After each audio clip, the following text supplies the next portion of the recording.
Me chamo Souza, eu me preocupo com a sua propriedade, com o seu investimento em chácara, num sítio, numa fazenda. Minha preocupação é tentar te ajudar, poder contribuir com você naquilo que a gente pode, na criação de animais, na plantação de um modo geral, dar uns insumos que você possa desenvolver, que você possa crescer e que você possa sentir-se realmente ajudado por um canal de verdade. O primeiro passo que um produtor precisa dar é exatamente esse que você está dando: assistir a um canal que tenha um compromisso com a criação, um compromisso com a produção. Alguém que possa ajudar você a entender o sistema de produção, o sistema de comercialização, o sistema de marketing, de propaganda do seu produto e o sistema de desenvolvimento, da tecnologia que se deve aplicar. Quando eu falo em tecnologia, não é necessariamente comprar produto caro. Eu tenho insistido em todos os meus vídeos. Tecnologia é simplesmente a aplicação de um recurso em algo que possa melhorar a sua produção. É só isso. Não é nada mais do que isso. Tecnologia é isso. Muitas vezes a compra, eu tenho falado isso, a compra de um bebedouro tipo nípel, por exemplo, ao invés de um reservatório, já é um grande avanço. É um puta de um avanço tecnológico. E quanto que vai custar? Olha, pode custar entre 8, 10, 15, 20 reais por cada bebedouro. E necessariamente não é milhões e fortunas que se vai gastar. Meu compromisso com você é isso. Assista o vídeo até o final. Se você não é inscrito, se inscreva. Aperta a sinetinha para receber todos os vídeos nossos.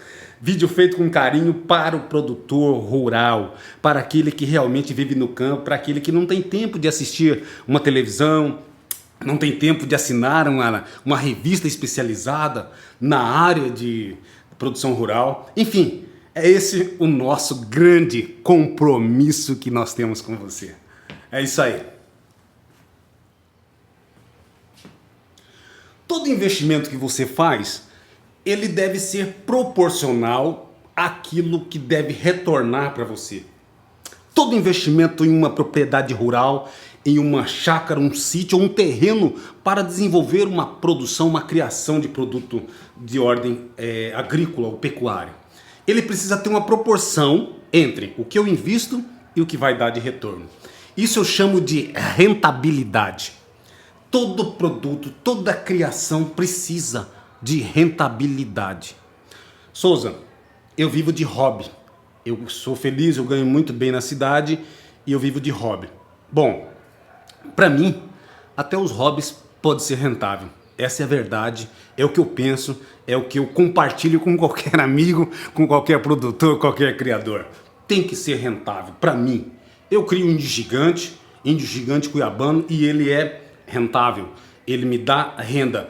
E por ser algo que envolve pouca mão de obra muito pequena e reduzida, com o investimento em tecnologia que nós fizemos, não demanda muito tempo meu, não demanda muito trabalho e força, mas existem atividades rurais que ela demanda muita força de trabalho. Por exemplo, a criação do gado, por exemplo, ela demanda muita força, demanda força bruta. Nós estamos falando só recursos financeiros, estamos falando de força, de braço mesmo. Então, muitas vezes, por exemplo, se você tem uma idade já avançada, não vale a pena você trabalhar com o gado, porque ele demanda uma força bruta e todas as atividades você vai depender de alguém. Eu quero falar um pouco da minha experiência com vocês. Eu comprei uma fazenda aqui dentro da minha cidade, dentro da capital, e criava o gado de leite porque era uma grande paixão. Eu estou falando era, não estou falando é. Era uma grande paixão esse gado de leite. E o resultado não foi satisfatório. Vou explicar por quê. Primeiro, custo de produção meu era de R$1 o litro. Mão de obra. A minha região não é Goiás e não é Minas Gerais. A minha região é uma região de terras pouco produtivas. Envolve muito pedregulho, solos muito concrecionados, pouca fertilidade do solo. Então eu dependia de duas coisas: de insumos para melhoramento do solo e eu precisava também de mão de obra. Por quê? Porque eu trabalho 8 horas por dia dentro da capital. Eu sou advogado e trabalho também na área de consultoria, de um modo geral. Então, eu tinha que ter alguém. Nessa situação em que você tem que ter alguém, depende exclusivamente de mão de obra, Goiás, Minas, Espírito Santo, Rio Grande do Sul é uma beleza pelo seguinte: a pessoa nasce já com vocação, ele nasce tirando leite ou nasce vendo alguém tirar leite. Na minha região, por ser uma região muito quente, o gado de leite é subutilizado. A genética é muito precária, muito ruim. E eu trouxe genética especializada de Minas Gerais. Eu comprei em Patrocínio, comprei em Patos de Minas, vacas de 22 litros, 30 litros de lactação, bois, touro da raça holandesa, 100% puro. E trouxe esses animais para uma região difícil, uma região quente, de solo pouco fértil. Precisava de uma mão de obra especializada para o leite. O leite é uma escravidão, o leite é um sacerdócio. O que é o sacerdócio? Um padre, ele não escolhe a hora de trabalhar. Um pastor, ele não escolhe a hora para trabalhar. Tem pastor que trabalha, ministra culto domingo à noite. Tem padre que ministra missa sábado, domingo, feriado. Ele não diz não, ele não fala assim, olha, minha hora é tantas horas de trabalho e pronto, acabou. O gado de leite é esse sacerdócio. Então, o que ocorre? Se você coloca alguém que não é especialista, alguém que não entende de gado de leite, que quer improvisar, é evidente que você vai dar com os burros na água. Aqui tinha uma grande agravante para mim. A minha propriedade ficava próximo ao rio Cuiabá. Então as pessoas eram vocacionadas para a pesca. No período em que os peixes estavam fartos no rio, as pessoas abandonam os empregos e vão pescar, porque eles nasceram fazendo isso. Não há o que se fazer, não há o que se falar. Eu gosto de pescar, mas nas horas vagas. E hoje também pescar virou uma loucura. Tem que pagar taxa de pescaria para pescar, tem que comprar. Uma pescaria hoje não sai por menos de R$1.000. R$1.000 eu compro bacalhau e como à vontade dentro da minha casa, no sossego do lar. Então é complicado. Mas, voltando ao assunto. Você precisa ter uma proporcionalidade entre o que compra e o que produz, o que vai produzir. Quer um exemplo? Um amigo meu me chamou e disse: Souza, em Cuiabá, próximo da região de Cuiabá, existe um lago chamado Lago do Manso, uma paisagem exuberante, paradisíaco. Ele me chamou e disse: Souza, vamos comprar terra no Manso para a gente criar alguma coisa. Eu sou apaixonado por criação. Ele disse, vamos lá, eu vou levar você de carro. Nós andamos 50 quilômetros de asfalto, 30 quilômetros de asfalto, 50 de chão. Chegamos lá, as áreas eram de 5 hectares, 80 quilômetros para dar assistência em 5 hectares. Eu disse para ele, olha, não tem a menor chance de fazer esse investimento. E ele me disse, mas por que não dá para investir? Meu amigo, nós vamos andar 80 quilômetros para produzir o quê? Ele disse, dá para criar gado. Eu falei, gado não dá. 5 hectares não se faz nada com gado lá. Ainda que seja uma criação intensiva, um confinamento, não tem rentabilidade. Vamos criar galinha. Falei, pior ainda, que a galinha, o trato é diário, você tem que estar todo dia lá. Vamos criar suíno, não dá, porque os dejetos vão cair no lago e aí nós estamos com um problema ambiental seríssimo. Resultado, falei, olha, se você quiser essa área de 5 hectares a 80 quilômetros da capital, você pode criar algum empreendimento para turismo. E pronto, e está resolvido. Essa foi a resposta que eu dei e eu saí fora desse investimento. Se você ainda não comprou sua chácara, se você não comprou sua fazenda, não comprou seu sítio, presta atenção nesse vídeo. Entenda exatamente a proporcionalidade entre o que você vai comprar e o que você vai produzir e o que você vai ganhar. Agora, 5 hectares a 10 quilômetros da capital, Souza, vale a pena? Nossa, meu Deus, é maravilhoso. Só que vai envolver um custo muito alto, evidente. 5 hectares a 10 quilômetros da capital, de qualquer capital, ela vai ser caríssima. E meio hectare, ótimo, melhor ainda. E 1.000 metros quadrados, já complicou. 1.000 metros quadrados também você, por outro lado, vai ficar próximo da capital, mas não vai ter espaço para fazer muita coisa. O índio gigante é um investimento que demanda uma área pequeniníssima, pequena demais, uma área muito pequena, e de repente vale a pena você investir, você criar um índio gigante. Nós temos um vídeo aqui, se você não assistiu, assista ainda, falando sobre a rentabilidade, sobre como criar, sobre como investir no índio gigante. Mas precisamos ter claro isso, a proporcionalidade entre o que se compra e o que se produz. A 80 quilômetros da capital, sendo 50 de chão, meu amigo, precisa ser uma área grande para você no mínimo jogar os bois lá para servir de uma poupança, uma pequena poupança para você. O gado de corte, por exemplo. Correto? Muito bem. Mão de obra.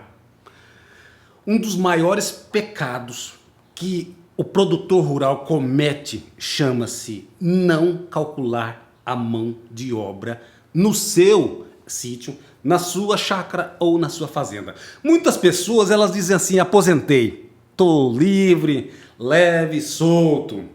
Talvez seja o maior pesadelo para muitas pessoas. Elas compram fazenda, compram chácara ou compram sítio porque vê o lado romântico. Nós assistimos os filmes mostram só romantismo do mato, romantismo do campo. Eu visito muita propriedade rural e eu afirmo para você o seguinte: você chegou numa propriedade rural, o cara tá com uma barriga, ou ele tá meio gordinho, alguma coisa tá errada. Porque a propriedade rural demanda trabalho que não é brincadeira. Só que é um trabalho prazeroso. Eu cuidava lá de 50 vacas, não queria cuidar de 50 funcionários. Porque se você cuidar de 50 vacas, no final do dia você tá livre, leve, solto, um sono maravilhoso, uma paz de espírito fora do comum. Se for 50 pessoas, no final do dia você está tomando Lexotan, você está tomando diazepam, alguma coisa para dormir e tá com um trem na cabeça aí rodando o dia inteiro. Então cuidar de 50 vacas é melhor do que cuidar de 50 pessoas. Muito bem. Então cuidado, muito cuidado para o que você vai investir. Não tem nada de romantismo, existe sim o lado positivo, sim, sem dúvida. Você fazer um churrasquinho, trazer sua família para o sítio, para a chácara, para a sua fazenda, é ótimo, não estou falando nada disso, mas muito cuidado para entender a proporcionalidade. Sempre lembre dessa lição que eu estou te falando. Proporcional, tem que ser proporcional o lazer com as atividades. O que se investe com o que se vai retornar. Correto? Eu vou ficando por aqui. Quero ensinar para vocês o cálculo da mão de obra aqui, mostrar para você que é importante calcular o quanto vale sua mão de obra.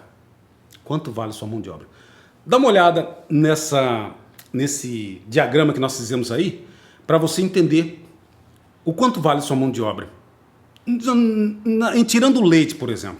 Quanto vale sua mão de obra para tirar 200 ou 100 litros de leite? Dá uma olhada aí. Meu irmão e minha irmã, você não tem como fugir desse cálculo. Observe aí que nós atribuímos um salário de R$900. Souza, mas eu sou dono, eu não preciso de salário. Aparentemente sim, mas no futuro você vai entender o porquê de você contabilizar e apropriar nos custos esse salário aí. Pode ser 900, pode ser 1.000, você que diz. Se você arbitrar, apropriar um salário muito alto, vai complicar seu cálculo, vai diminuir muito sua rentabilidade, não vai mostrar a realidade do seu negócio. Mas olha aí, horas trabalhadas. Quanto tempo para tirar 3 litros, 100 litros de leite? Olha que eu fui muito generoso. 3 horas. Se você tiver uma ordenhadeira, ele cai aí para 1 hora no máximo para tirar 100 litros. Mas 3 horas para tirar manualmente 100 litros de leite. O que nós vamos fazer? Vamos dividir 3 horas dividido por 100. Por 100 litros, eu vou achar um coeficiente de 0,03 horas.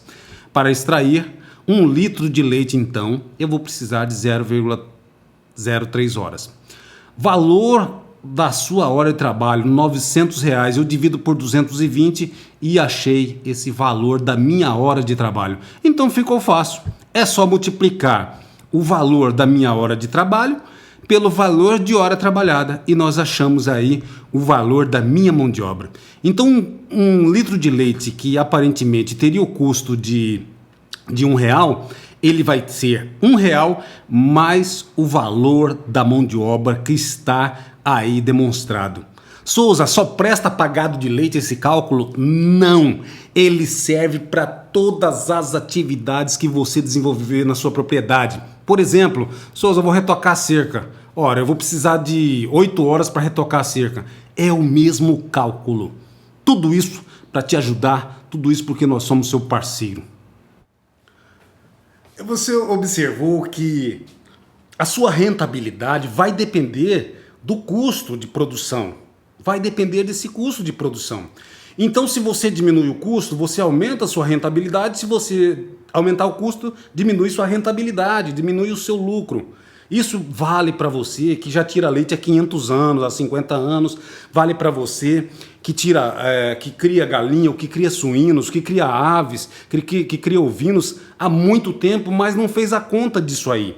Porque é daí que vai tirar muitas vezes o seu sustento ou o seu lazer, na verdade. Porque muita gente fala para mim, Souza, tive um sítio, foi duas alegrias, uma na compra e outra na venda. Comprei, estava alegre, vendi, Deus me livre, graças a Deus, glória a Deus. Então veja, para que isso? Porque não existe uma proporcionalidade entre o que você compra e o que você quer arrecadar, o que você quer de rendimento para a sua propriedade. Isso é muito importante, eu fiz questão de fazer esse cálculo aí para você entender. Esse cálculo você aplica em qualquer atividade. Você observa que nós usamos apenas algumas horas do dia para saber qual o custo para tirar o leite. Eu não posso, por exemplo, dizer, Souza, eu vou aplicar 8 horas na tiração do leite, na extração do leite. Não é verdade, porque você não leva 8 horas para tirar o leite. Dentro de um sítio, você, no momento que está tirando o leite, realmente está se dedicando. Depois dali, você vai bater um pasto, mandar roçar pasto, vai fazer um queijo e assim por diante. Então são custos que precisam ser diluídos. E eu vou insistir aqui em todos os vídeos. Todos os custos de produção eu vou fazer e vou gravar vídeo para você entender, para você avaliar a sua rentabilidade. Porque nós visitamos as propriedades, a maioria delas trabalham num sistema em que gestão aproximada a zero. O que é gestão aproximada a zero? Ausência de gestão. Meu pai fazia isso, eu vou fazer. Meu avô fazia aquilo, eu vou fazer. Meu avô cortava aroeira e melhor cerca que existe é aroeira. Eu vou comprar aroeira clandestina e fazer cerca. Peraí, tá por fora. Existe eucalipto tratado, existe outros sistemas aí. Ah, meu pai usava arame farpado no gado de leite. Eu vou comprar arame farpado e vai usar arame farpado. Não, peraí. Precisa às vezes vai ter que usar o arame liso para não cortar os peitos das vacas, não machucar os bois e assim por diante.